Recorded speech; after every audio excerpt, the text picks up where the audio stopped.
Good afternoon. Patrick here. Have Cheetah with you, 8 Questions with, and welcome to our early addition to the show. Uh, that's right. It's been a sluggish day today here, but we got two shows for you. We got two shows, so we hope that you will come by and hang out with us. For the first show, we'll be talking to with actress Krystle Martin. She is the breakout star of the Mean One, and she'll be our guest here in about 15 minutes or so.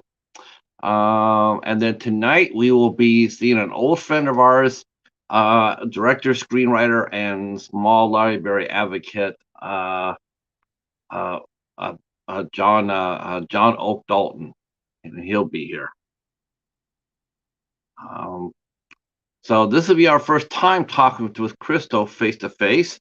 I interviewed her once before, a couple of years back, and super cool that this has happened. Like I mentioned before, this is one of the fun things about doing an interview series like this, is that you never know who you're going to talk to today, where they're going to end up tomorrow. And for Krystle, it looks like the sky's the limit, definitely for sure. Um, we had a power outage here at my house, which threw everything out of whack. So I am trying to catch up here. I'm trying to set it up. So yeah, it's an early start too. Hey Charles. Hey Anna. How are you? Glad you guys are here. We'll be talking to Krystle Martin here in a few minutes.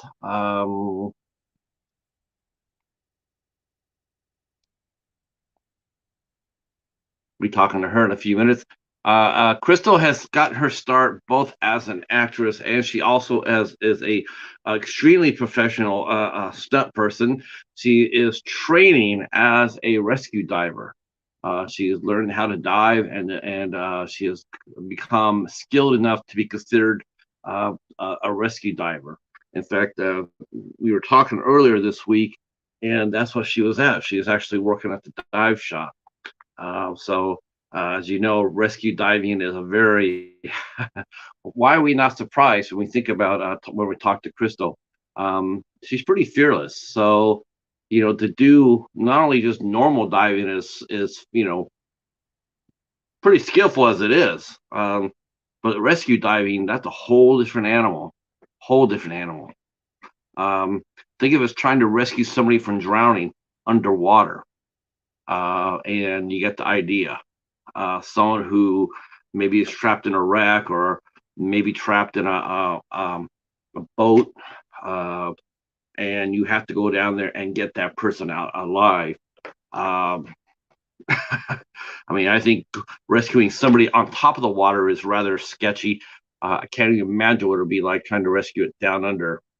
But um, we'll just have to hope and pray that never happens. But that the fact that she's ready to go into action is pretty cool.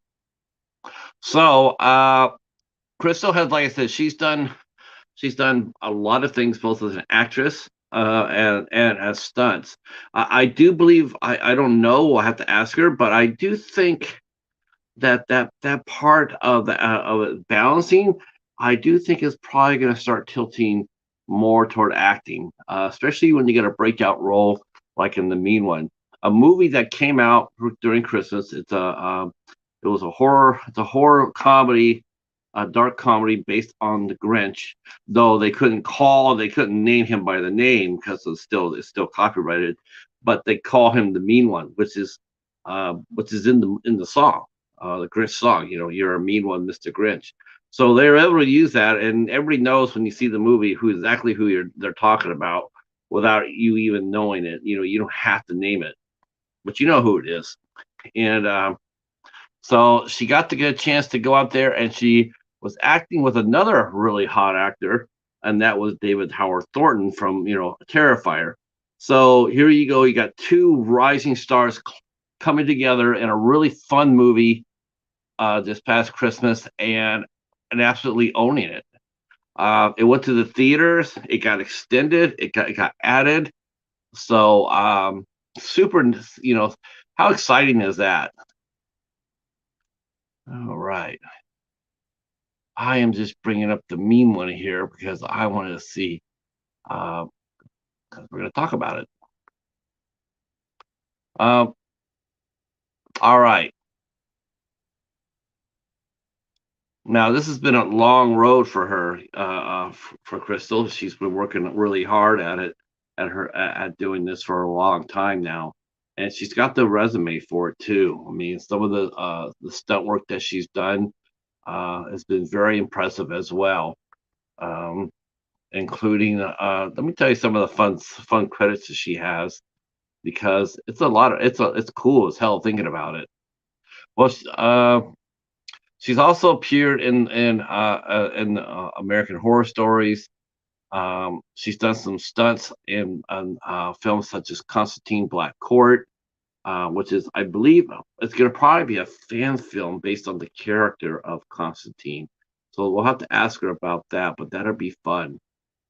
She's also popped up in the movie *Malignant* with James Wan. James Wan's *Malignant*. She did some stunts there. She's also done some stunt work in 911 Lone Star and The Rookie. Same as Brian Dodds. Brian Dodds has done that as well. They probably have run across each other, I'm sure. So it'll be interesting to see how she feels about, all of a sudden you take a role in the movie and you hope for the best. That's what the thing is. You always hope for the best. Like, could this movie go someplace? Is it, well, for independent movies, it's not only can you go someplace, will it actually get that place? Um, hey, Star Lord, how are you? Um, uh, yes, yeah, I guess true. We are divers in many different ways. Um, but she went ahead and she went ahead and she did this movie. It got made. It came out. Uh, it got released to the theaters.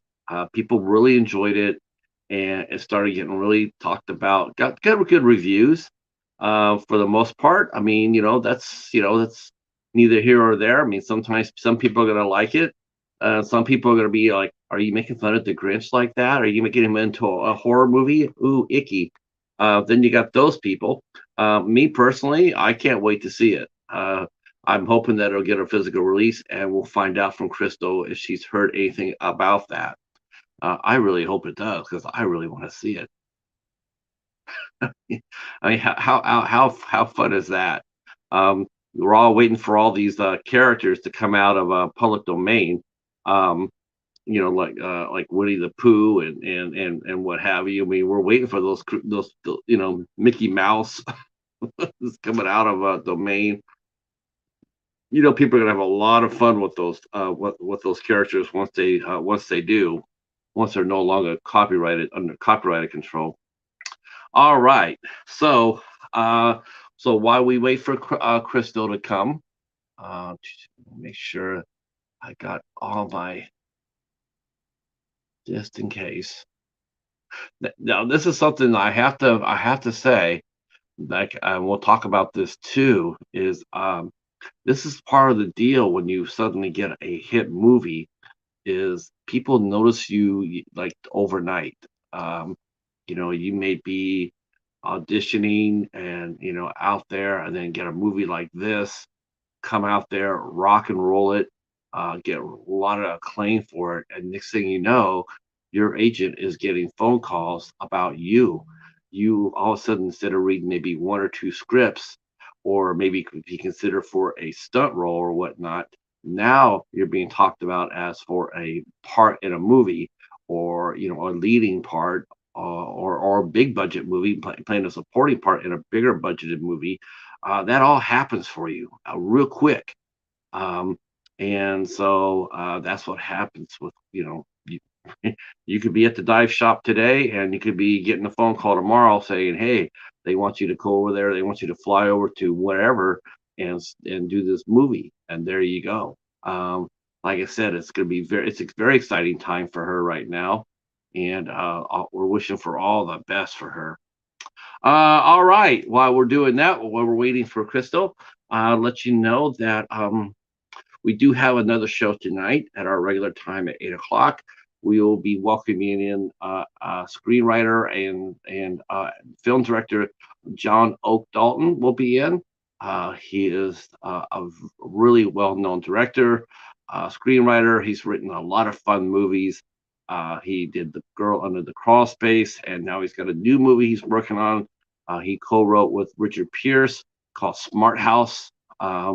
So that will be coming out later this year. I'm going to catch up with John a little bit later today and see how he's doing and what's like to, because he's starting to become more and more into the get behind the camera and helming movies, and he's really good at it. If you've seen The Girl in the Crawl Space, you'll know what I'm talking about. He's written some really fun movies for Mark Polonia. Hey, how are you, Northeast? Glad you're here. Glad you're here. I'm going to be talking with actress Krystle Martin here in a few minutes. So John Oak Dalton will be here. Like I said, he'll be here at 8 o'clock, and we'll be talking with him about his future projects and what he's been doing since we talked to him last. Tomorrow night at 8 o'clock, we have metal sculpture. Kevin Stone will be here with us, and his work is absolutely fantastic. I'm really excited for you to see Kevin's work. He creates some seriously wicked art, including a 15,000-pound dragon that actually breathes fire. He makes anywhere from his. Oh, it's a good movie, Charles. It's a good movie. Um, yeah. In fact, the only complaint, the only really complaint I had about the movie was that it wasn't long enough. I think it's 74 minutes long, and I think that it needed another 15 minutes. Um, See, most of the time people talk about that movie is really long. Um, yeah, I wish there had been a little bit more budget for that, and they could have stretched it out a little bit. But that's the only the biggest. That's the only complaint there is that you just wished it had been a little bit longer. Uh, so Kevin Stone will be with us tomorrow. His art. If you go to my upcoming live streams, you can hit all the notification bells on there. You know, notify me when the show comes on. It'll tell you when I go live, and you want to be here tomorrow for that. Hell, you always want to be here. But tomorrow night's going to be absolutely insane with Kevin. His skill level is off the chain, and on the size and the breadth of the projects he does is pretty like I said, pretty wickedly insane. And then on Thursday, we have actress Debbie Scaletta will be here with us, and she is a very talented actress from Ohio, and she has done a lot of fun movies as well, including Escape from Death Block 13.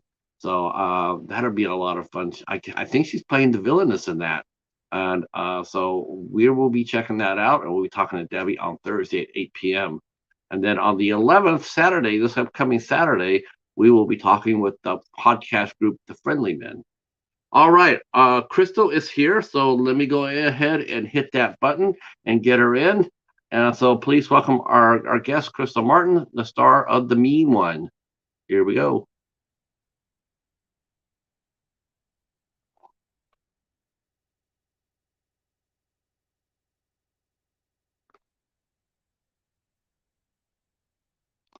Oh, glitchy.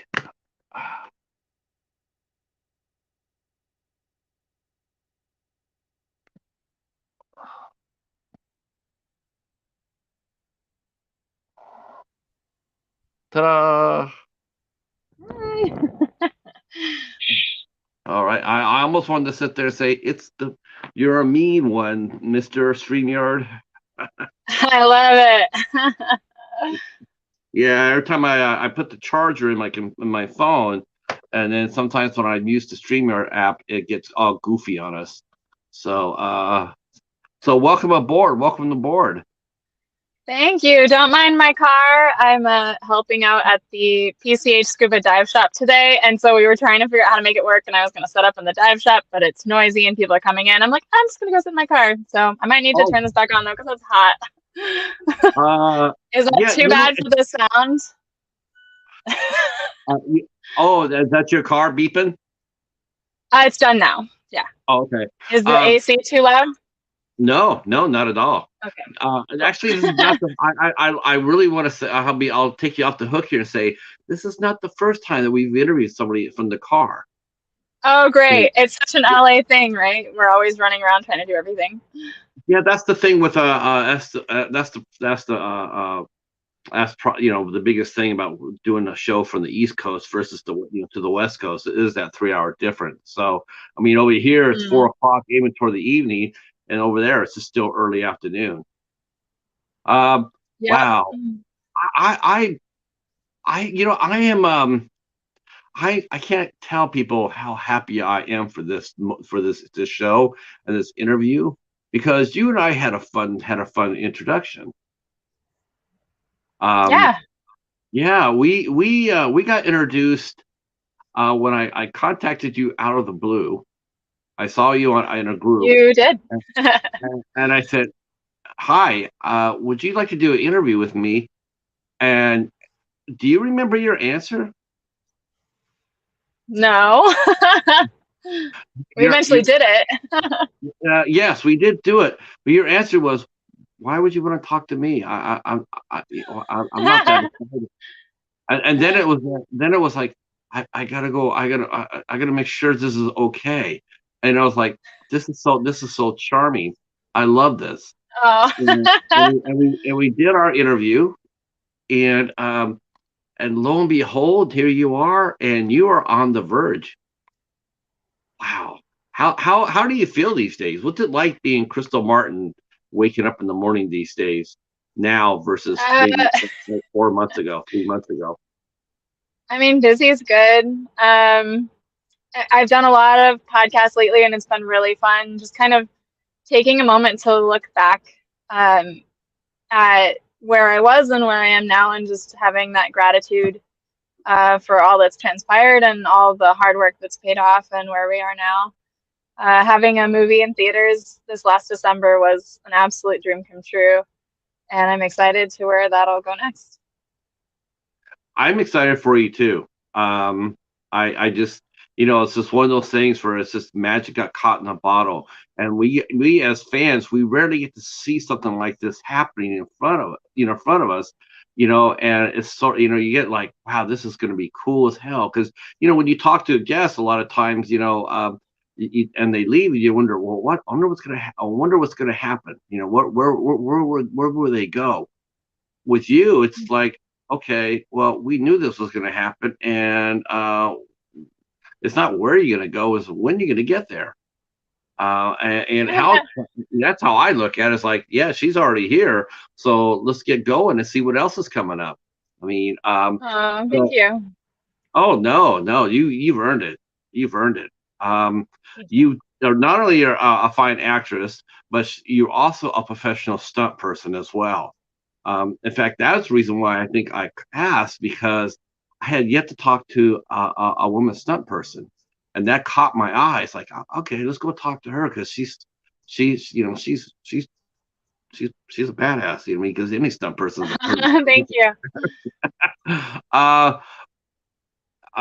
Hi everybody, how are you? Hi Cassie. Hi Frog. Can you see the chat?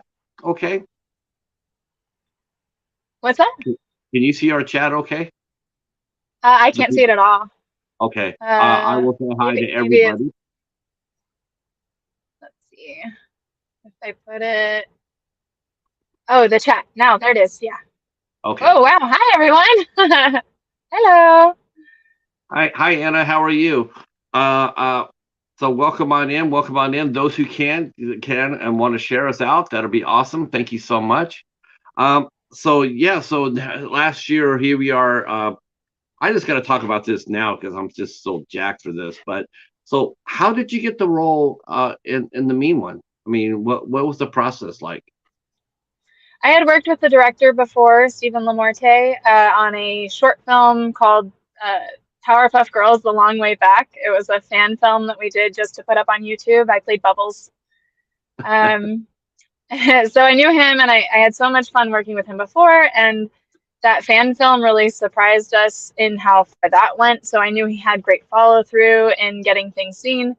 And it's just a great time on set working with him and his crew. So that kind of piqued my interest when he contacted me December before last to do like a little trailer for the film, and not knowing that there would be a film, just a trailer for fun with this idea, and that sounded interesting and exciting. So we got together, we filmed it in like 2 or 3 days maybe, and then he had it out and edited in like a week in time for Christmas, and everyone was so excited to see it and loved it. And then there was all this hype. Everyone's like, okay, well, when's the movie coming out? And we're like, oh no, there's no movie. That was it, just for fun. And I guess they just got so much interest that he started writing it with Flip and Finn Kopler.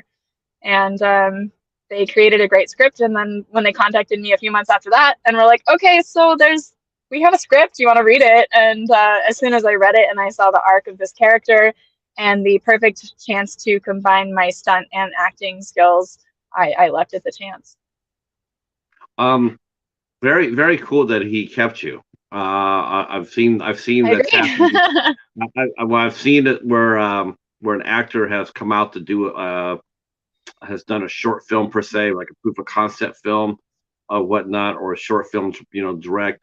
And then I can remember this happened to a movie called Cargo, and it was a short film they filmed in Australia, and it's absolutely a brilliant short film. It's beautiful. It's beautiful and haunting. And so someone said, "Well, we're gonna make a movie. We got to make a movie out of this." And so they did that. They went ahead and they made a movie, except for the missing one key element was the guy who made the movie so special in the first place. They didn't cast him. They cast Mark, and it was just like, okay, so you just took the heart of the whole movie away by taking it what made it beat in the first place. Just when they're looking for a name, yeah. Well, I mean, in fact, I was just gonna say, Stephen started talking about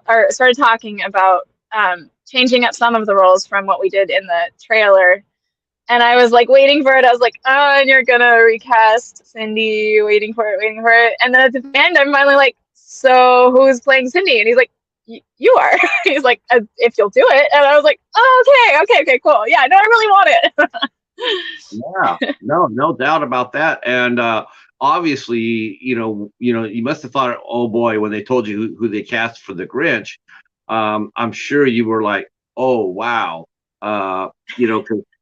because David is also pretty much right where you're at too, right there, ready to go, ready to take that next step. He's already blown up. He's doing the thing. Yeah, he sort of has. He sort of has, definitely. But I don't think. I mean, this movie really helped out him, but it really, it helped out the both of you.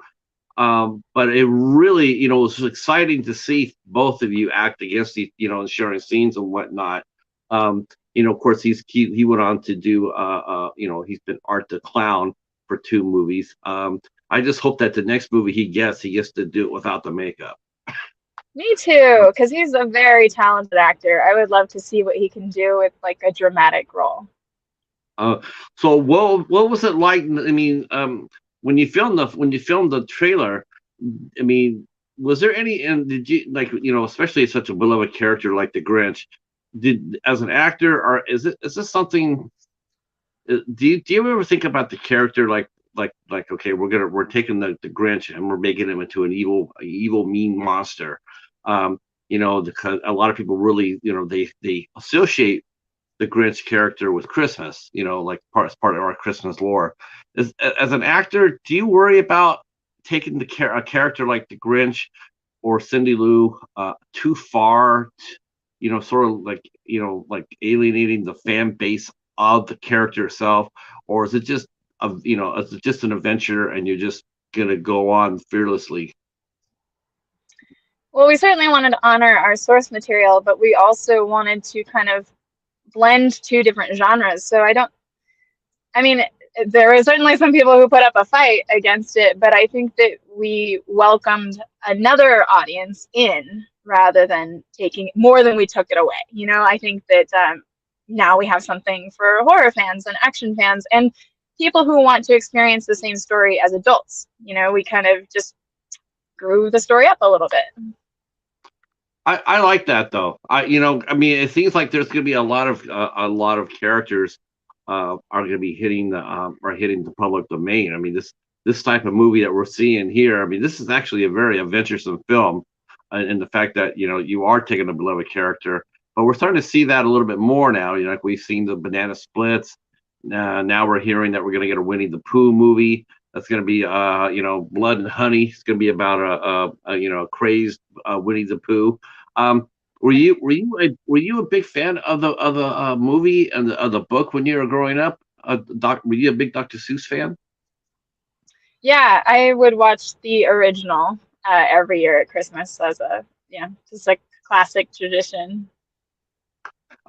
Yeah, I would think so too.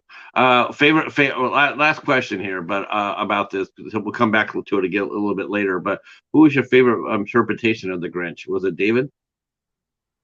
Oh, well, I mean, I'm partial to ours, of course, but if I had to choose between the existing ones, I would just go with the original. I mean, I really respect the Jim Carrey version, but it was just always the original for me that was my favorite. Boris Karloff, yeah, yeah, that's a horror icon for sure. So I don't have any preset questions. Everybody here in the chat, they're all going, that's right. The only question I have, and then we'll get going here again, is where were you born and raised at? I know. I was born in San Francisco, and I was raised in the East Bay, Pittsburgh Bay Point, if anybody knows it. It's about 45 minutes outside of San Francisco at the end of the BART line. Yeah, I lived in San Jose for 16 years. So yes, I definitely know where you're at. My sisters both live up there in the Bay Area. Now, how did you get your start? When obviously, well, before you got your start, I mean, what did you ever think about becoming an actress when you were younger? Or was that something you planned on doing, something you wanted to do, or how did you walk into that? There was this mishap of paperwork that happened in the 7th grade that I'm very grateful for. Something happened at the school office, and I thought I was supposed to take something that was like really nerdy, probably like study hall or something. I was like such a bookworm. And they accidentally put me in a drama class, and I was horrified. And I ran to the office, and I'm like, no, I can't do this class. I don't want to be in this class. And they're like, okay, well, you have to go to the first day. We can't have you wandering the halls. I remember they said that. I'm like, okay. And I sat in the back, and I tried to not have anyone notice me. And then Mrs. Sale, at the end of the class, she's like, okay, is everyone gone? And of course, in typical middle school style, everyone turns around and points at me. And I've been outed, and I have to go and perform in front of the class. And I just loved it. I unexpectedly kind of went into the character and came back out. And I was like, oh, it's just like my books that I read, except better, because instead of thinking about the character, I get to be the character. And that was such a light bulb moment that really changed the course of my life. And I didn't think that I would do it as a career until late in high school, after I'd done a bunch of plays and I was really loving it. I decided to go to school for it. And I started auditioning for acting schools. And at first I went to a conservatory program through Solano Community College in Fairfield for 2 years there. And then I transferred into UCLA's acting program. Yeah, UCLA is a top-notch school. Definitely. Were you ready for that culture shock? Coming down there, were you ready for the step up going from Solano to UCLA?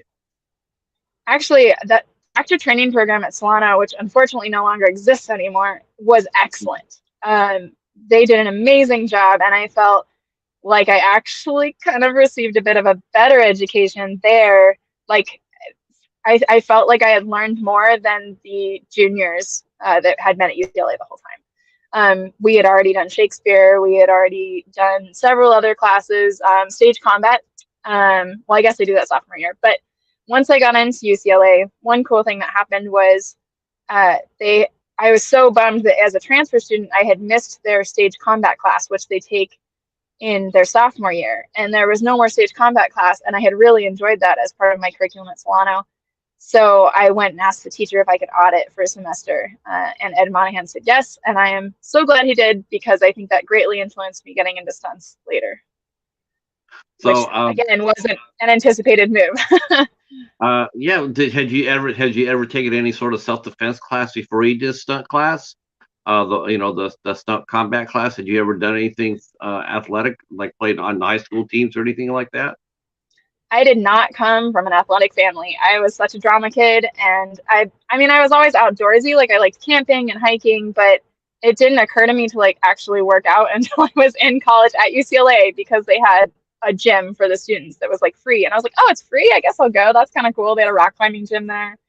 And yeah, I really just got into stunts for stunt's sake, which is a very unusual path. Most people have a background in martial arts or gymnastics or even dance that they did as kids, but we didn't have a lot of money growing up, so I didn't do any programs like that.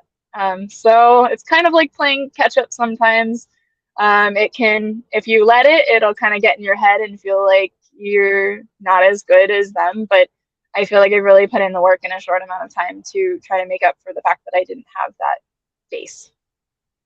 As you did it, what was the funnest part about your combat training, your combat stunts? What was the fun part about it? A lot of it's really similar in a way to acting, in that you are working with a partner and you have to trust them, and you have to feed off of them and work with them. And then you're telling a story. Like, even though you're doing a fight scene, that's furthering the story of the characters. Right. Or reacting to hits is a lot of acting. And I think that coming in with an acting background, while it's not always respected in our industry on the stunt side, that's kind of actually changing. People are appreciating it much more to have a acting background. Because for a long time, they used to be very split, and people felt like a lot of stunt coordinators were under the impression that if you said that you were an actor as well, they'd be like, oh, well, you're just an actor and you can't do stunts. And similarly, people would think that you couldn't act if you were a stunt performer. And very grateful that that's changing in our industry. So now that you really can do both.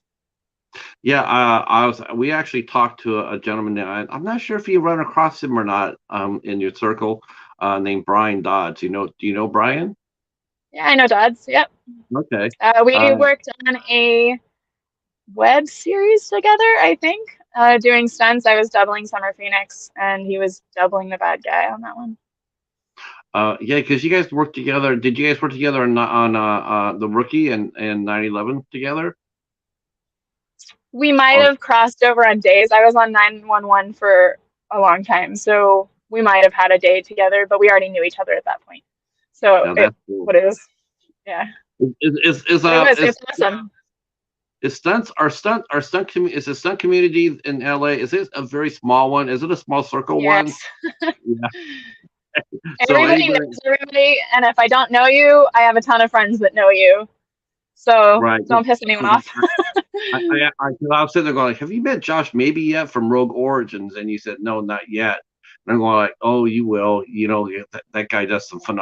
He actually does some of the same things that your director did for the Mean One. Is he does those fight scenes too. They could be trailers almost, but they're so detailed. And the thing about it, I told him, and it's like, I'm sure like everybody saw this when they saw the Mean One, is that they're seeing it and it's so badass that they're going like, so when's the movie? Because it's like, well, no, we just shot this scene right here. Well, okay, well, we want more of that. Can you make a movie out of that? But it's not always that easy. I mean, after all, it took a year, right? I mean, for your film to go from the ad to the screen, it's hard. That's pretty fast. It is. It actually is. Turnabout on ours was really fast. We finished shooting in like June, and it was to have it be out by, I guess, was it late December? But we had like promo coming out in like November. It was completely picture locked by October. Like, you got to hand it to Stephen Lamarte. Like, he gets things done. Oh I yeah, highly respect him for that. you got to strike while the iron's hot. Um, so back at UCLA, here you are. You're acting now. You're stunts. Did you know when you came out of your stunt combat? Did you know that you were going to do both, or did you just think it was just going to be there to help you with your acting? No, it's funny. You look back and you see the moments that were ended up being really pivotal. And one of them was just taking stage combat at Solano and loving it and having an amazing teacher, Brian Herndon. And he really sparked the joy for it. And then Ed Monahan letting me audit his class when I got to UCLA, like that all helped, but still I didn't see a career in it. I just thought it would help with my acting. But then I was cast in a live show, a live stunt show that toured all over the US and Canada and Europe called Marvel Universe Live. And at the time, I almost didn't take it. I almost didn't audition. And then even after I auditioned, I almost didn't take it because I was like, oh, I feel like I'm finally getting some traction in LA, which is really funny looking back. I like totally wasn't. Uh, but I had some very wise friends who were more established in the industry be like, Hollywood's going to be here. Like, go do your adventure now and you can always come back. And I'm so glad I did that because it was like getting paid to go to stunt school and travel on someone else's dime for 3 years. And then I came back and all of a sudden my skills had grown and I hadn't even realized it because it had been so gradual with a bunch of other people that were leveling up at the same time, that it was kind of a surprise to realize I was then booking a lot of stunt stuff, and it was an awesome thing that I didn't plan for but totally ran with that opportunity. What do you? I know you got. I know this is probably one of the questions you get right off the bat, so I'm sure this is. I'm sure this is not a new question, but what do you prefer? What do you give me three things that you like about doing stunts, and three things you like about doing acting? Um, yeah, as far as preference goes, it's really 50-50 right now. Like, I love them both so much.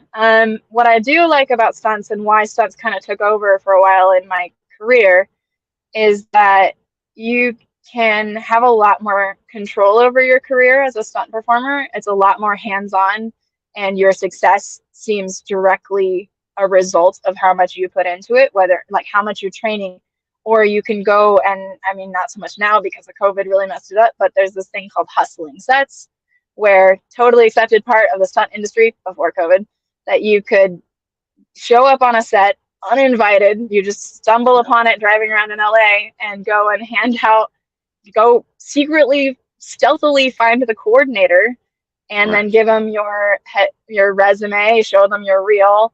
And that's totally normal. And that's a way that stunt people get jobs. Whereas if you did that as an actor, they'd call security and you'd never work again. You'd be booted off so fast. So that really appealed to me, as scary as it was when I first started hustling sets. I really loved that you could actually do something and not just sit around and wait for the phone to ring. I mean, as an actor, you can submit on the acting sites as much as you can, but you don't have access to what your agent has access to if you're lucky enough to have an agent. So a lot of it is kind of more waiting and seeing in acting, and stunts felt like you could do much more. So I appreciated that. But there's something, you don't get quite as vulnerable or get to explore a character as much in stunts as you can in acting. And I really love exploring the psychology of the character and what makes them tick, and then sharing that with my scene partner, and just to move an audience, whether it's in live theater, which is a super special thing to feel that energy in real time, and then in film where you get to move someone, but it's kind of cool that will just live on forever, and you can create emotions in people and strangers that you don't know. I think there's something super beautiful about that. Yeah, it's funny because Brian told us about the hustling sets part. He shared that with us, and I Yeah. was like, that is just like what happens though if you go to hustle a set though, and there's like two or three of your peers there. So how do you handle that? Do you just wait till they're done with their spiel, or and then go ahead and go up there, or do you do you wait your turn for that, or do you sit there and say, well, they're here first, I'll get the next one, or what kind of competition is there?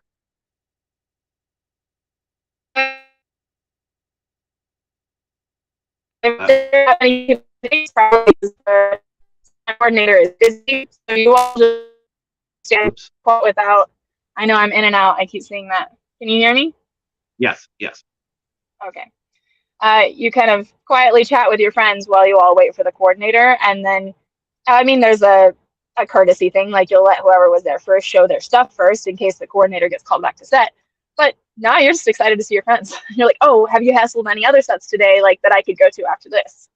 Oh, So you're wow. all just kind of sharing information. Yeah, it's a really kind of tight knit community, and we all look out for each other. If someone gets sick or injured, that's a stunt performer, like we take care of our own really well. It's very impressive. I would say that's probably another thing that can differ. I mean, you get some close knit communities of actors, but I would say stunts is much more like caring for each other, and it's a little bit less of the competition vibe. Yeah, because acting, I mean, you're going out for, you're competing against a lot of people for one role, and everybody wants to land that role. I mean, I think that's probably why there's a lot more actors than there are stunt people. And it's probably probably a lot less competitive in some respects. Um, so tell us about the very first role you booked as an actress. What was the first? What was your first? What was your first set? Was it a movie set or a TV set? That's hard to answer. Okay, so the first thing that came to mind though was it wasn't really an acting job. It was for a show called Operation Repo, but it was the first time I ever got paid as an actor. And I don't know if anyone's ever seen this, but it's like this reality show where this team repossesses cars or whatever.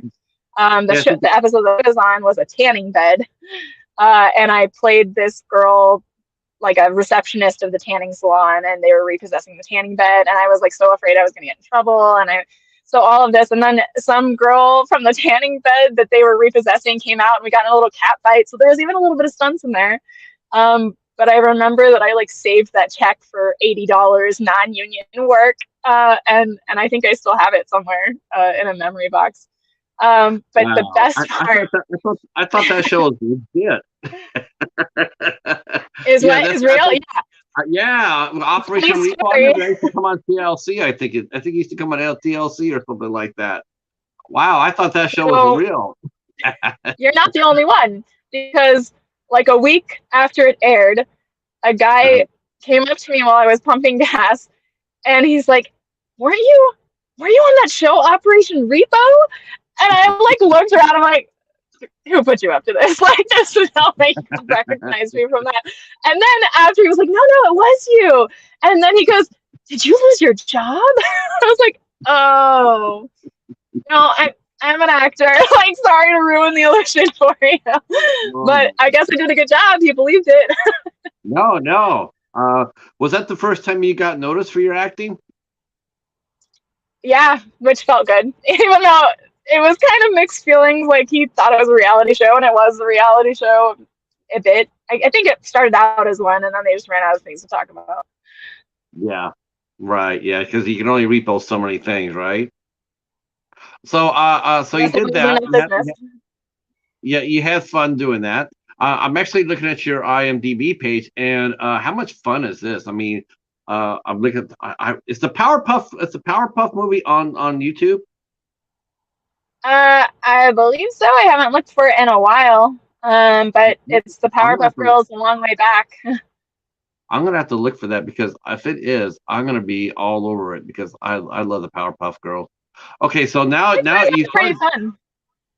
Yeah, yeah. I mean, it seems like recently, it seems like everybody I've been talking to, um, fan films have been come up, to the front.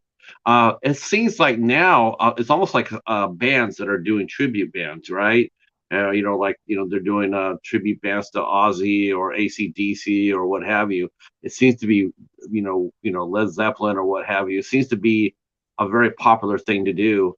But fan films, wow, fan films have just they've almost like they're legit now. I mean, they put a lot of money into them. They take a lot of time into them.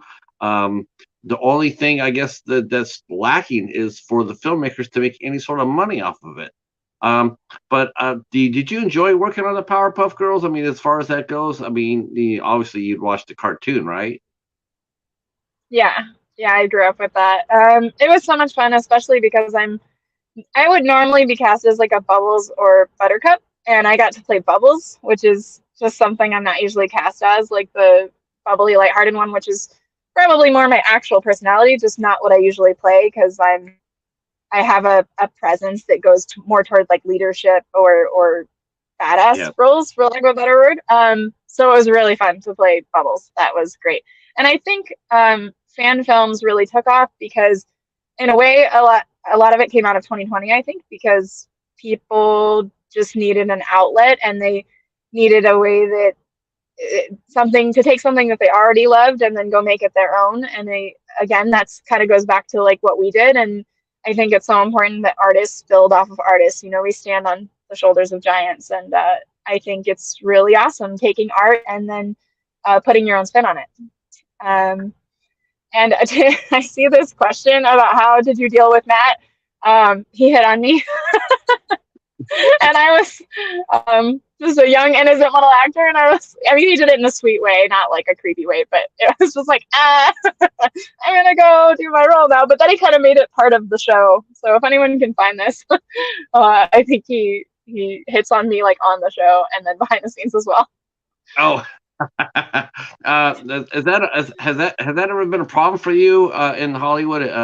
Have you ever had to run across some creeps like that that have come out there wanting more than that or has Hollywood sort of cleaned up their act a little bit? So, I wish I could say that they had cleaned up their act, but I haven't personally experienced anything. Thankfully, I'm very grateful for that. But I hope that it's getting better, and I really, it's awful that people would take someone's dream and turn it into something like that you can only accomplish it if you do something like that. I mean, it's just so mm, awful. yeah, it is Like awful. predatory. I'm always optimistic. When I ask that question, is like and for the most part, I honestly, for the vast part, I always hear that it's been a lot better. It's not perfect, but it's been a lot better. So you always want to hope that's the case for everybody. Because Yeah, now we have the cancel culture, right? You just can't I afford would it. say the thing I run into more, and I'm grateful it hasn't been like outright someone's asking for favors or something, which would be awful. But I sometimes, especially in the stunt world, so I have to say, there can be a little bit of maybe discounting that as a female I couldn't do it as well as a male or something.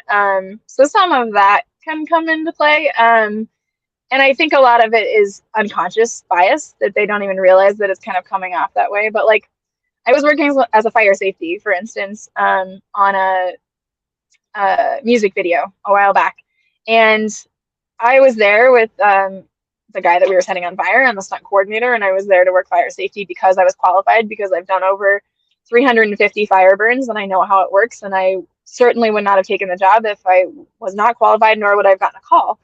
But there was a special effects guy there who just kept making comments like I didn't know what I was doing, and it was so rude.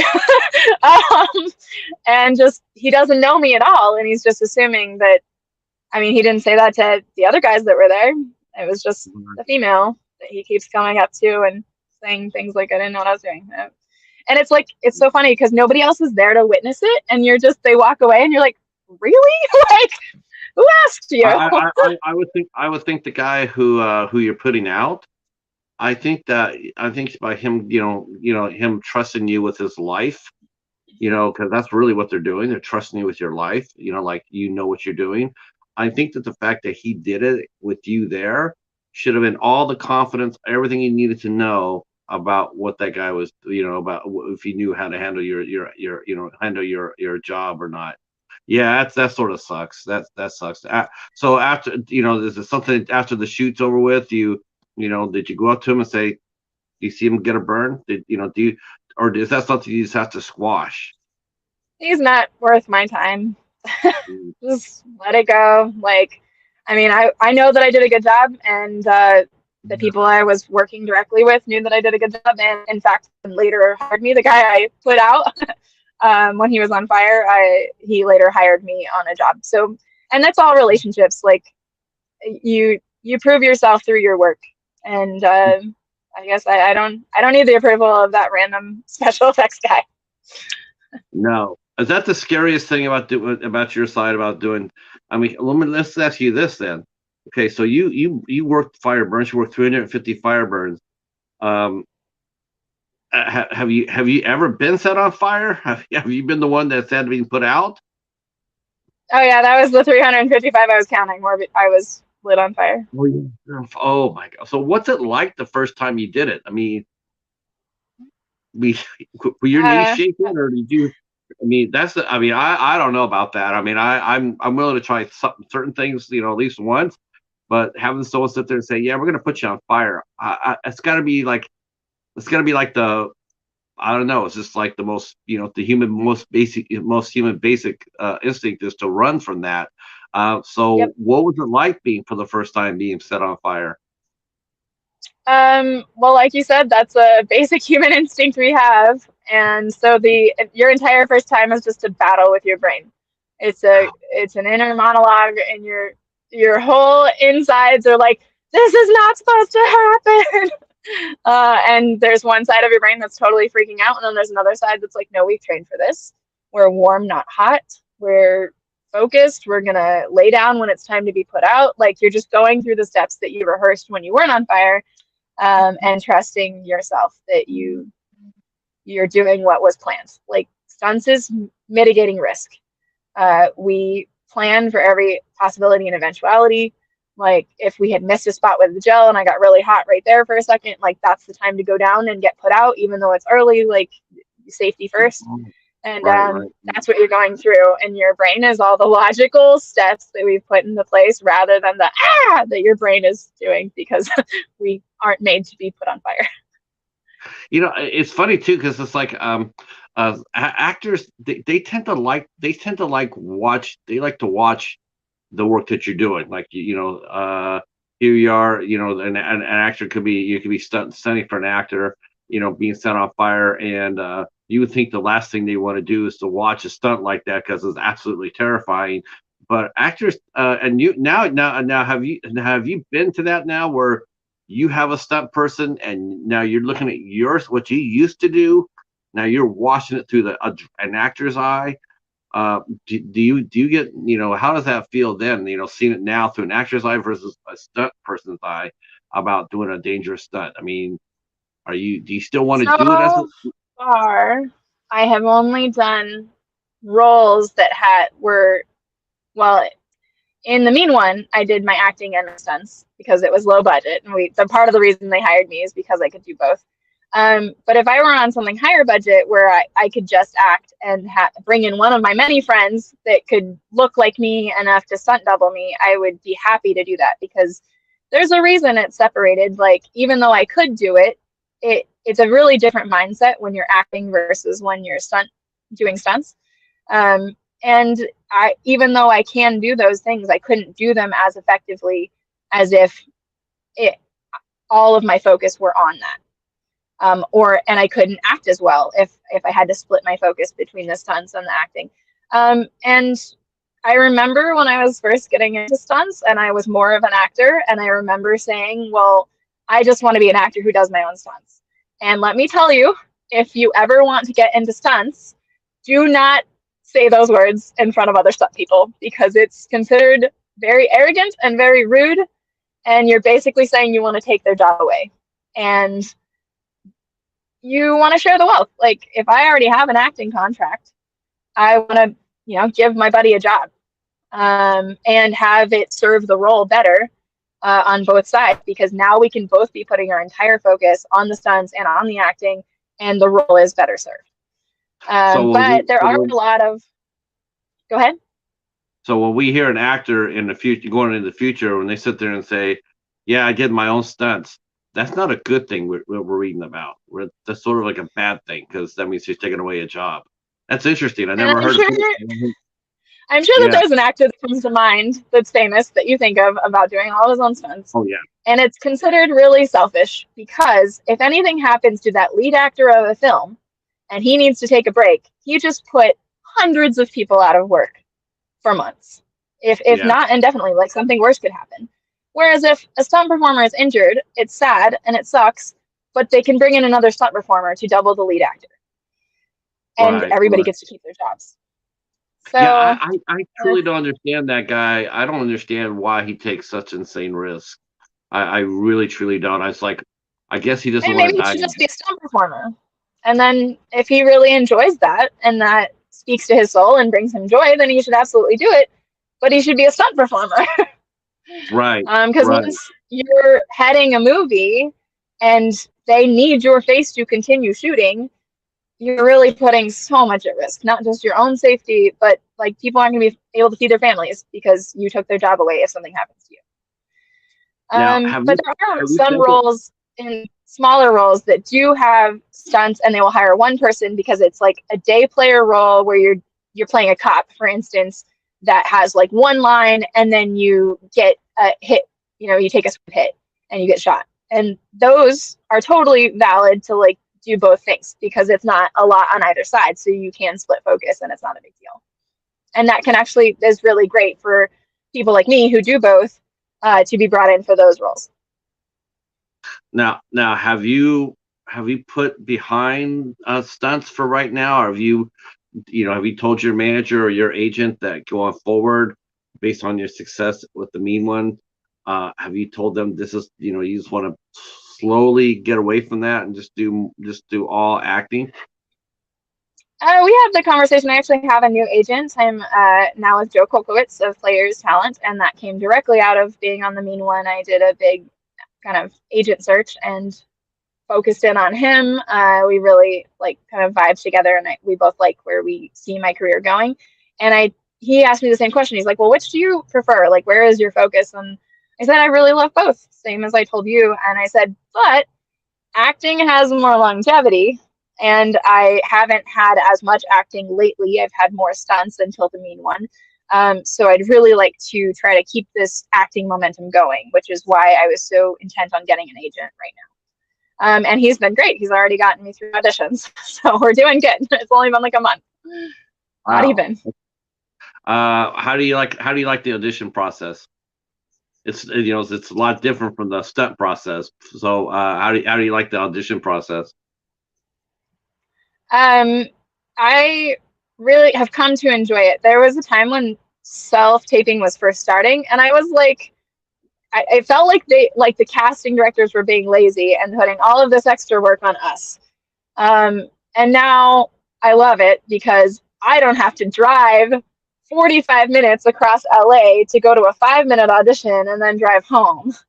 I can take the next 2 or 3 days and find a time that works for me to film my self-tape audition. And I painted a wall at home, and I've got lights, and I've got my phone camera, and it works, and I love it. And I get to do multiple takes and not be like absolutely perfect, because that's what you'll do on set. I mean, you hope to be perfect in the first one, which thankfully I usually don't have to take very long on my self-tapes anymore. Usually I'll do 1 or 2 takes, and that's it. So yeah, I've really honed it in, and I actually enjoy the process now, and I get to play a character, which is I'm getting to act. So that's really my job, is auditioning, and the treat is that I get to go and be on the set and play the character. But I love auditioning. We have a question asking you, have you experienced any wigging in the stunt world? What is wigging? Wigging is when a male puts on a wig to portray a female in a film. Oh wow. And it is happening less and less. It used to be more of a thing. There's actually a rule against it now. But if it's, they're basically saying they couldn't find a woman to do it, which is actually really difficult to do because we have amazing stunt women available out there. It'd have to be a very extremely specialized stunt that had no stunt woman available to do it. So we would certainly prefer a female to double a female. That's as it should be. Sure. Yeah, there's sometimes you see stunts where there's obviously where it's a man and not a woman. You can definitely tell that. But you're right. I don't even, now you can't even tell anymore. And the skill sets of the women's stunts are absolutely insane. There is another actress stunt person named Amy Johnston. Have you met her? Yep, I know Amy. She's awesome. She's quite a badass. Inspires me a lot. Yeah, Amy Johnston is like, yeah. I saw her in Accident Man. And I was like, fan for life. Absolutely fantastic. Yeah.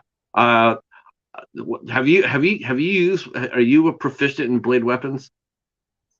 I gotta ask that. Yeah, I've worked some with bladed weapons. I did a lot of rapier. I did a version of the Musketeers in a live show in, what is it called, Busch Gardens in Williamsburg, Virginia. It was called All for One, and I played a female D'Artagnan. So we did lots of rapier work with that. And I've done some broadsword in training, but I haven't really had a role. Well, I did have one role that I used a bastard sword. So yeah, that a little bit. Yeah. My boyfriend, Brandon Elmore, is really great with bladed weapons, but he's been doing it a lot longer than I have. But he teaches it in various martial arts. So I learn from him anytime I need to brush up. Yeah, I'm impressed because with anybody that can handle blade weapons, because that's such a cool skill set to have and to make it work and just have it come across on screen as being total badass. You just have so much respect for you and your peers in that regard. Mr. Dan says apparently there was a little wigging scandal in the movie The Domestics. That's how I learned about the term. The Domestics. One with I haven't heard about that one specifically, but I think it always kind of sucks to hear because you're like, why don't you just call all of the talented stunt women? Like, what happens? Yeah, I mean, obviously, the big thing, that every actor, every stunt person I talk to, we always talk about Hannah. I mean, we always obviously that has taken the next step forward where the armor and the talent are both facing charges of manslaughter. Have you ever? Huh? Rust. Right. With the right. Alec Baldwin and the girl who was handling the weapons. Obviously, that's have you ever worked on a set like that, both as an actor and as a stunt person? Have you ever worked on a set where here you are as an actor, and then you see something that's a little bit unsafe as a stunt person? Have you ever had to cause to say anything like this is a little unsafe, or maybe we should double check our safety protocol? Certainly, if there were ever a safety issue, it's you don't want to step on people's toes, but if there was ever a safety issue where someone was pointing a weapon or waving it around or something, I would step in. I actually did hustle a set once where the lead actor was gesturing with his weapon while he was talking and flagging everyone. That's called flagging if you point your weapon in a direction, even if you're not meaning to. That is a big no-no and should not happen. And we were there. It was my boyfriend and I who teaches tactical. He teaches firearms and how to use them on set. And we're both going not our set. And it was that's one where you look at it and you're like, if I were this coordinator, or it's really the armorer should have stepped in and been like, oh, let's why don't I hold on to that while you're having your conversation? That's how that should happen. I've coordinated sets where we've had, like low budget things where we don't have an armorer, but we're working with not squibbing or anything, but just like rubber weapons. But even then, even when it absolutely there's no way it could fire, like it's just still a good practice to have it pointed at the ground at all times, not aiming directly at your scene partner, like it's a 10-degree offset, just for safety, safety, safety. You want to drill it in all the time. Always treat a weapon like it's loaded. Let's see. Like in the scene in Spaceballs where they capture the girls and they say the capture, they say the capture, they're stuntmen. Oh, I haven't It's seen been so Spaceballs. long since I've seen that, but I'm sure they're Yeah. making fun of Yeah. that. So, what kind of roles? What kind of roles do you want to see yourself going forward to? I mean, now that this has happened, I mean, do you want to?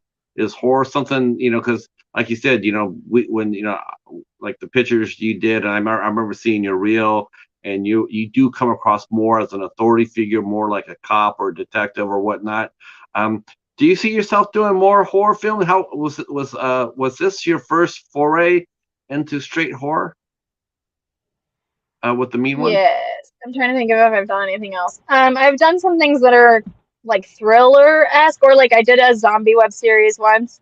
And so that was horror-esque, but this was my first, probably the most horror I've done. Trying to think, I feel like I'm forgetting something that I worked on. As far as roles that I would like to play, I really do love playing the strong leadership female characters.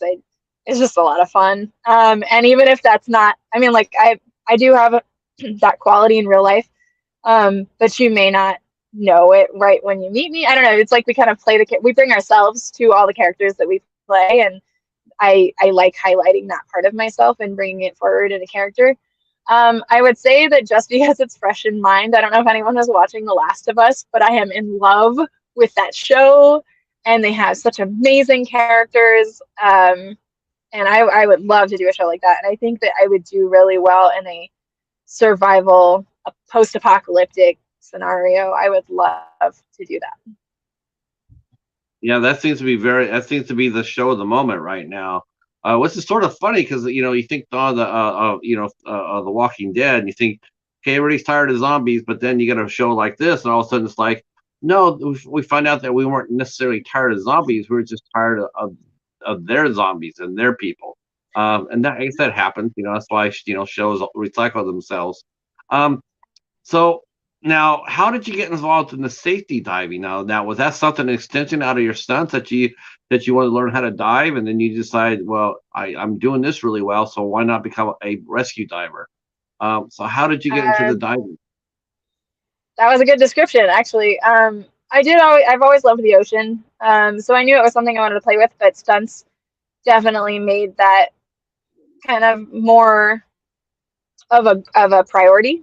I think it's something, if I just wanted to do for fun, I could have put off, but because it's training for my career and I can write it all off and I can get jobs directly because of it, it came to the forefront of my goals. And then I just kind of, at first I wanted to get my open water certification, so that if a stunt performer is going to do anything with water, at the bare minimum, they want them to have their open water scuba certification, just to know that they're comfortable in water and they're going to be okay. And then if you want to work as a water safety on set, you'll eventually want to get your rescue diver, which means open water, then advanced open water, then rescue diver.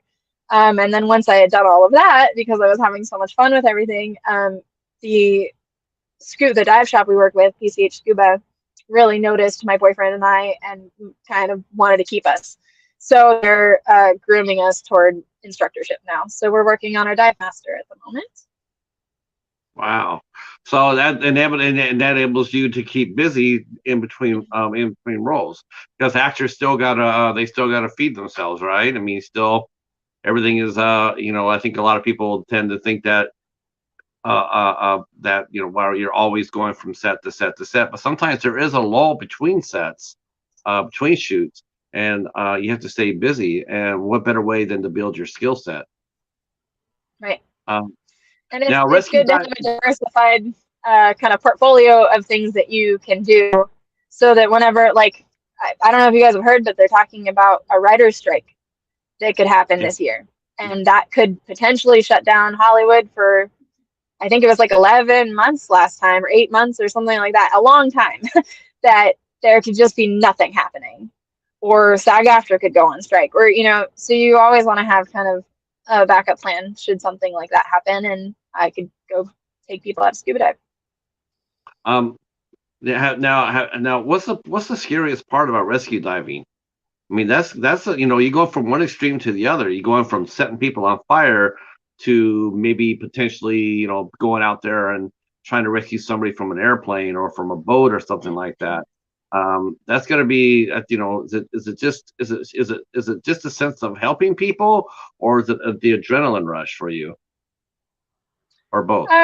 Well, it's really similar to kind of what we train for in stunts, in that you always want to be prepared for the worst possible thing that could happen and know what you would do in that eventuality. And so, as a rescue diver, and I think it's really great for anyone who does scuba to go through the rescue diver, because it just makes you more confident that you can handle any situation. And it's not so much that I would be on a boat or I'm going out to rescue, like rescue. If we're out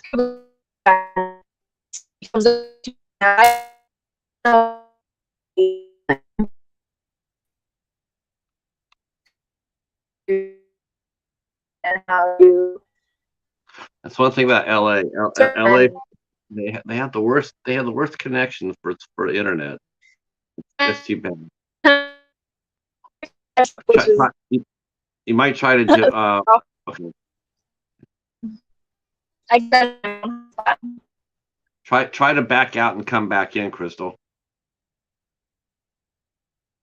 Just walk yourself back out and then come back in. There we go.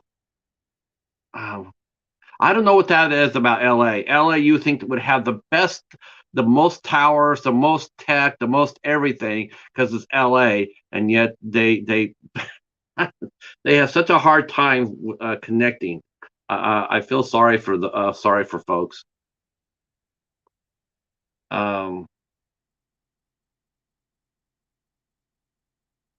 I would definitely ask that professor when she comes back.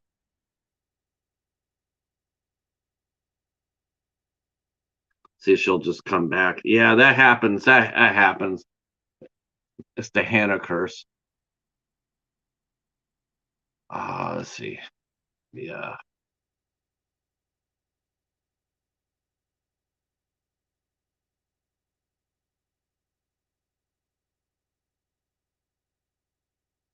Let's see.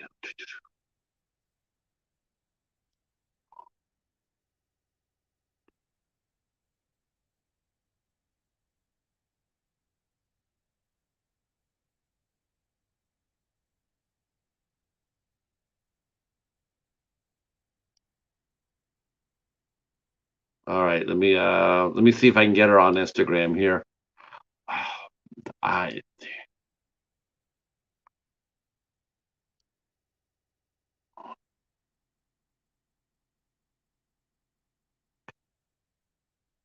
Oh, we might have lost her. Let me see.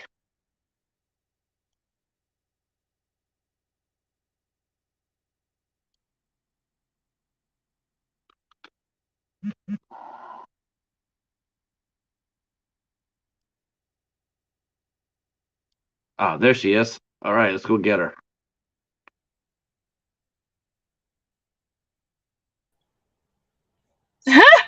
There you are. Sorry. Yeah, you know what? It happens. It happens all the time in Los Angeles. Don't feel bad. It happens all the time. Is it a better connection now? Yeah, we're good. We're good. Okay. Yeah, I know it happens a lot. We do have a question for you. Question: if you've been asked this before I joined, you can ignore it. But we didn't ask you this. But is there a stunt? Is there a stunt, or how about this? We'll ask you a dual question here. Is there a stunt that you wouldn't do, and is there an acting role that you wouldn't do? I wouldn't do anything that's outside my skill set. Some stunts can get very specialized. Like I can ride a horse, but that's about as qualified as I am to do anything with horses. Whereas there are horse people, and they do horse stunts. That's their thing. So of course those people are going to get hired. And if anybody called me for horse stunts, I'd be like, sorry, I'm not your girl. And I would love to work with horses more, but also it's a lot of money to just start from scratch with horses, and the likelihood of them choosing me with my like few classes of horse training versus someone who's been doing it since they could walk. I mean, naturally they're going to go with those people. So you just never want to lie or embellish about your skill sets, because they will absolutely be put to the test on a stunt set. So yeah, I would just say anything that I don't already have experience or training for, I would decline. I can do high falls, but I'm not like 100-foot high fall girl. If I were doubling someone and they needed to do like a 25-foot high fall, I can do that. But like my boyfriend loves high falls and wants to go do a high fall on fire from like 100 feet. And I'm like, you do that. That's not really something I feel called to do in my heart. So that's not something that I'll really pursue more than that. I do tend to double a lot. So anything that is likely to be needed when I'm doubling someone, like I can do some parkour, for instance, like because it's likely that I'll be playing some badass character that I'm doubling for and need to like do a vault while holding a gun and shooting. Like that's within that purview, but I'm not a parkour person. Like there are people that specialize in that. And acting wise, it's just kind of a role by role basis. I read the description. Like I just got one the other night that was like for playing a pedophile in a short film, and I was like, Ooh. I don't know if I really want to go there. Like it kind of, I don't think I want to be in that brain space. So I didn't go after that one. And then there was anything that you'll get roles sent to my inbox sometimes that are like for transgender, and while I could probably play that, I would rather give that opportunity to an actual transgender person. So that's becoming more of a thing too. Yeah. Or there was a role in a wheelchair recently, and I'm like, while I could probably be in a wheelchair and act like my legs don't work, like I'd rather someone who is actually paralyzed be able to play that role, because they have a lot less opportunity than I do. Right. I see that. That's a good thing though about Hollywood. I mean, the diversity itself. I mean, casting roles, original roles to the part that's written. Like I can understand that. If the part's written up there is someone in a wheelchair, then by all means grab somebody in a wheelchair. But if you were, yeah, I get that. I think that's right. I mean, I think that's actually very that's actually very heartwarming to hear you say that. Like, yeah, I would give up that role for someone who specifically fits that, to get that role, to get that opportunity. So what is next up for Krystle in 2023? What can we look forward to seeing you doing? Well, I will likely become a scuba instructor. Okay. As far as roles, I'm working on some motion capture stuff that's super exciting, but that I can't tell you more than that right now. It's so funny working in motion capture. You work on these awesome projects that you can't tell anybody about for like 2 to 4 years. Right. There's lots of secret keeping. And then there are some whispers of potentially a sequel, but I don't know. I would certainly be excited to read a script for the Mean One too.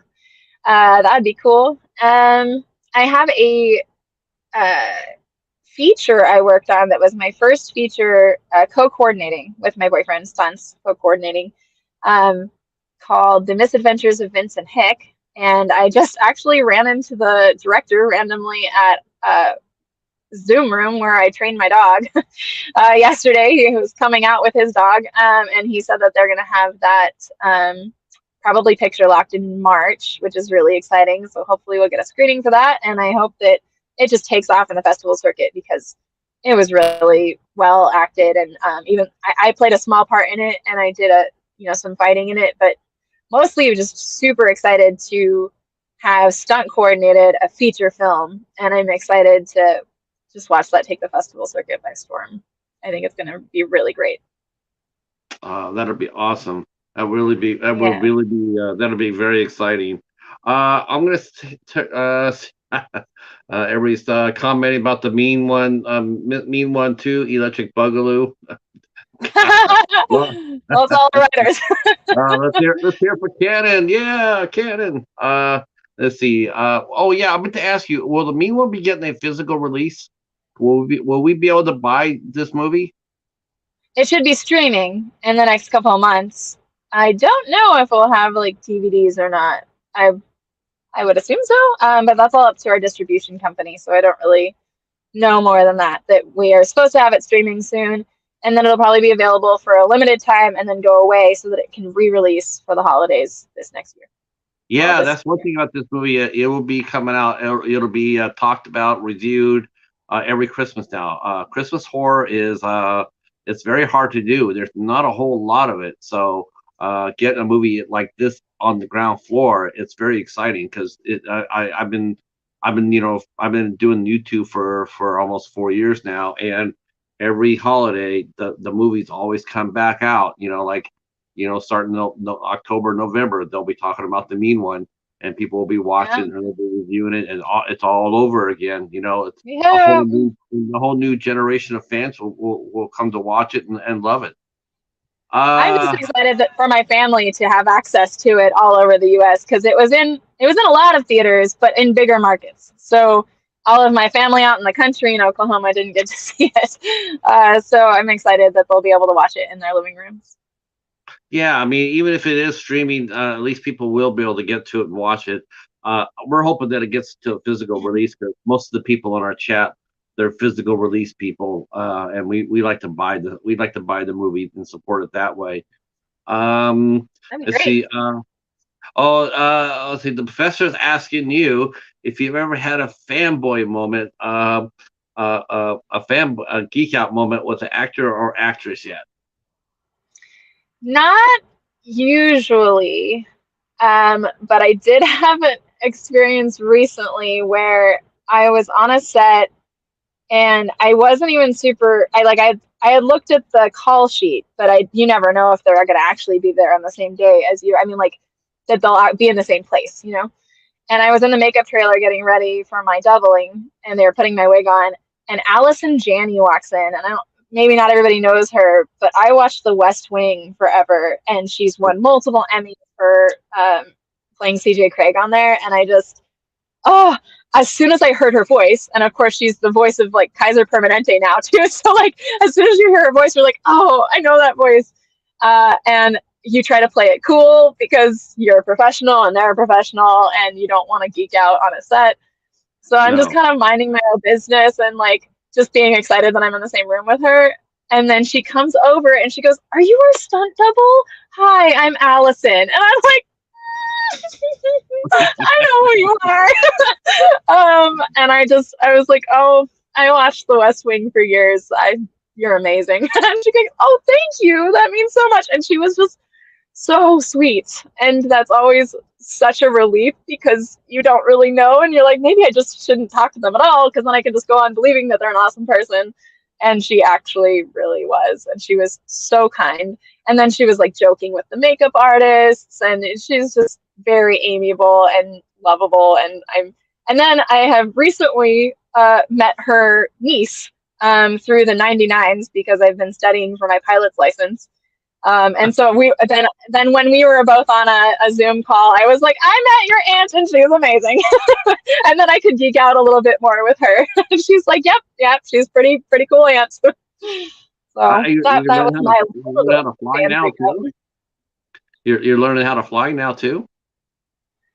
I'm working on it. It kind of took a little bit of a backseat because of diving, because both of them really require like intense focus because you're learning. I never thought I was going to have to learn so much math and science being the artsy person that I am.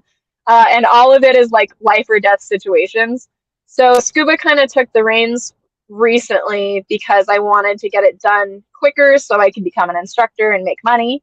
and so that I could work on sets using those skills. And that's a little bit more immediately applicable to my stunts than piloting is. But yeah, I want to get my recreational pilot's license so that I can go visit my family and my boyfriend's family all over the country. Oh, that's fun. That is fun. Let's Yeah. see. When she plays Sydney, you know who? Sydney, you know who? Cindy, yeah. They Sydney. call it that because they can't say Cindy Lou. Oh, that's and right. Yeah, yeah, yeah, right. Yeah. What's that? Your character's name is Cindy, right? Cindy, yeah. But they can't. Oh, Cindy, you know who? We That's can't what. just, yeah, because Cindy, they can't claim the name Cindy, but Right, yeah, we don't say Cindy Lou Who. So the oh, papers were saying Cindy, you know who, to kind of skirt right. around that.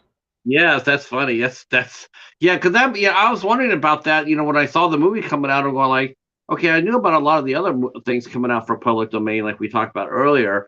But I said I'm going like, I don't know if I've ever seen a Dr. Seuss character go into public domain. I thought that since that he was the creator, he would get to keep that. He would always get to keep that. But I guess there's like a limit, like 75 years or something from the last thing that's published. Um, um, Something like yeah, and I that. think it gets, if the family's still alive, I think that can have an impact. But so we had to skirt around copyright law a bit in that we are a parody, so we are covered under parody, the allowance in the copyright law. But there are all of these rules that you have to follow to remain a parody and be considered a parody. So that's why we didn't use the last name. We never say the Grinch. Yeah, so all of those things they were following to the letter and had lawyers working on so that we could actually put this film out and make money off of it and be a parody. Right. And it worked out extremely well. And the mean one was Yeah, was a big hit, and it's launched you. And I'm excited to see what the year brings for you. Hopefully, no strike. me We don't want too. to see a strike. We definitely don't want to see a strike. I know, Professor, right? Gorgeous, badass, and multi-skilled. Yep, she's Oh, ready for the apocalypse. That's for sure. thank you. She'll be the one. She'll be the one landing the plane, telling us to get on, and saying, "Do you want to live forever? Do you want to live forever?" Yeah. Uh, yeah. See if they ever do another Conan. There you go. You could play Sandal That'd be great. Bergman. Yeah, that would be. That would be. Is there? Let me ask you this. My last question to you. This we'll go out with fun. But what actor and actress would you like to do a part? What actor or actress would you like to do a scene with? Goodness. I would probably have my geek out moment if I ever got to perform with Meryl Streep. I would have to tamp it down real good. I'd have to like do a meditation before I went to set, about, like visualizing it and then visualizing my geek out and then visualizing how I'm actually going to be so I don't embarrass myself. I would absolutely love to work with her. I think some of those veteran actors, I think they're used to that. They're used to meeting somebody. Someone meets them for the first time or working with them for the first time. I think they sort of understand it. I I I'm I, I sure. I have not heard anybody have a bad experience about. Yeah, I went to meet like Meryl Streep, and she was just like so. She wasn't very nice to me, or she wasn't very nice to anybody. I haven't anybody. No one's ever said that. Everybody that they ever worked with on set, they've always said that the person they got to meet for the first time has been very, very nice and very, very human. And I'm going like, well, why not? They put their pant legs on one at a time, just like we do. Um, Yep. you know. Let's Yeah. see. Oh, now they're asking. Okay, wow, now we got some good questions here. What was working with David Howard Thornton like? Uh, and was he a nice guy? I mean, did he embrace art? Did you guys talk about the role of art with him? Because That guy. David huh? is amazing. And I really didn't. I am such a wimp with horror movies, guys. That I had no idea who Art the Clown was. I'd Oh, never heard of that.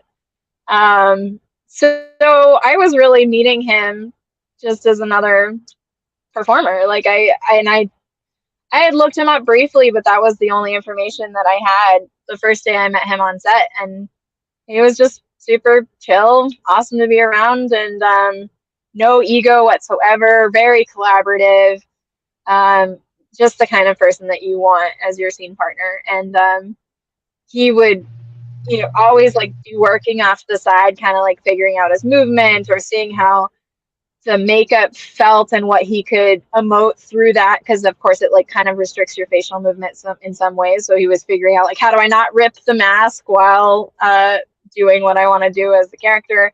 um, and then being in the final scene with him, for anyone who's watched the movie, like, was, I think, something that had really kind of worried everyone from the writing. I guess like the writers and the director had kind of gone on like, we don't know if this is going to work, like it might be too much.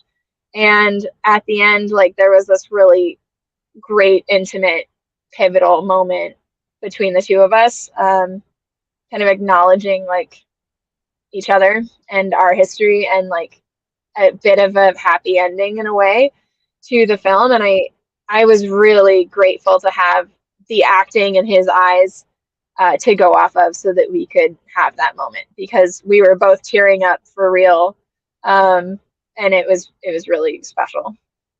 And Yeah, that's volume I'm to not his surprised. I'm film. not surprised about that because, I mean, in any and all the Grinch stuff too, you always think about the Grinch, but if you really think about that and the landing part, like where he comes down the hill and he reforms, you know what? It is very touching. It's very touching. I'm not surprised by that you had that kind of Yeah, moment. Um, let's see. See, Star Lord is mentioning. Check out the mean one. Yes, that's yes, fair. yes. I've heard nothing but good things about it.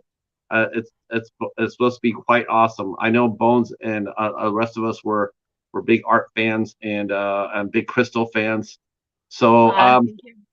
yeah, I tell you what, I'm gonna go ahead and let you go. I want to thank you for hanging out with us and answering all these questions. I had a blast. I'm so happy for you, Krystle. Truly, I am. This is gonna be Thank really you. exciting to watch you take off and go. It's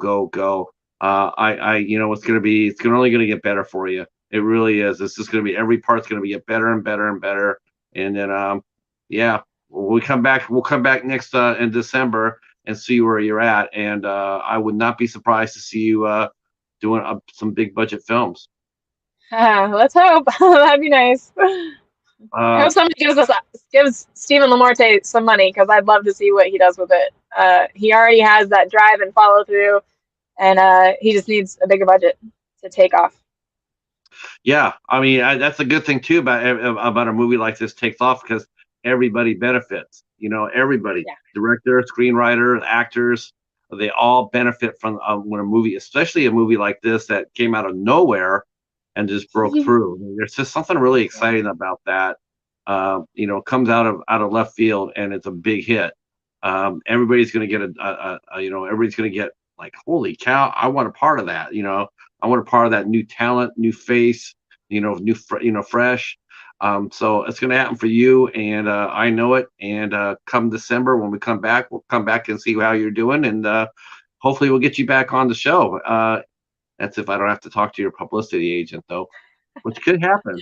I want to Sounds thank the good. chat. Thank you, guys. Thank you. I want to thank the chat for coming out and hanging out with us. Thank you so much. We will be back at 8 o'clock tonight with John Oak Dalton. And I can't wait for you guys to come out and me and John will talk about movies. We'll talk about books. We'll talk about a lot of different things. And Krystle, I'm going to go ahead and I'm going to say goodbye to my chat. Stay there for 1 second. And to the chat, I'll see you at 8 o'clock. Thanks for coming out and peace. Bye. Thank you.